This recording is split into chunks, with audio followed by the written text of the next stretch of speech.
দেখো মৌমিতা, সল্টলেকের শান্তিনগরে যে বাড়িটি যেটা বেআইনি নির্মাণ বলে ঘোষণা করা হয়েছিল এবং যেটা গত বছরের অক্টোবর মাসে যেটা তৎকালীন বিচারপতি অভিজিৎ গাঙ্গুলি ভেঙে ফেলার নির্দেশ দিয়েছিলেন, এবং তার পরপরই যখন বাসিন্দাদের একটা অনুরোধ ছিল, সেই সময় পুজোর মরশুম এবং শীতকাল, সেই সময় তারা কোথায় যাবেন, সেই অনুরোধে কিছুটা হলেও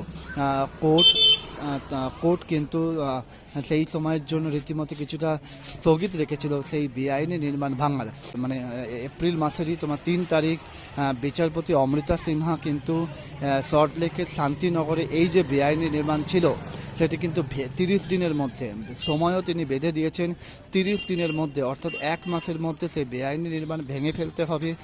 অমৃতা সিনহা কিন্তু আরও একটি নির্দেশ দিয়েছিলেন যে আগে জল এবং বিদ্যুৎ সংযোগ বিচ্ছিন্ন করতে হবে সেই বাড়ি, তারপরে কিন্তু বাড়ি খালি করে ভাঙার নির্দেশ তিনি দিয়েছিলেন।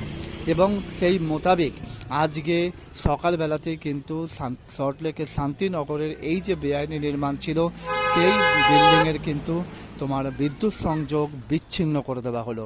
তবে এই প্রসঙ্গে তোমাকে বলে রাখি, এখানকার বাসিন্দা যারা, এই বাড়ির বাসিন্দা যারা এখনও আছেন, সেই বাসিন্দারা কিন্তু রীতিমতো অস্বস্তিকর পরিবেশের মধ্যে পড়ে গেছেন। তারা বুঝে উঠতে পারছেন না তারা এই মুহূর্তে কী করবেন, কারণ রীতিমতো গরম, অন্যদিকে অন্ধকার, অন্যদিকে জলের একটা তুমি জানো এখানে বেশিরভাগই সব তোমার ইলেকট্রিকের মাধ্যমে, পাম্পের মাধ্যমে জল, সেই জলই ব্যবহার করা হয়, কিন্তু সেই ইলেকট্রিক না থাকলে পাম্পের মাধ্যমে জল তারা ব্যবহার করতে পারবেন না।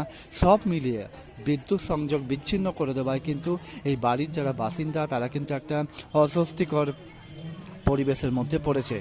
মৌমিতা।